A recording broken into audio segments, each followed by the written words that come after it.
Well, it's a rainy Thursday out, so I figured let's do a little update on the garden and see what's going on here. Let's see, been pretty much thinning and eating lettuce every day. Dill. Tomatoes are really starting to come through. If you can see them down here. They are really starting to explode. And I got jalapenos. They're starting to pop up. Beans.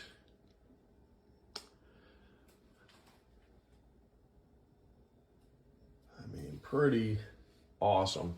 We are on month number 2 as of yesterday. But just wanted to give you guys an update.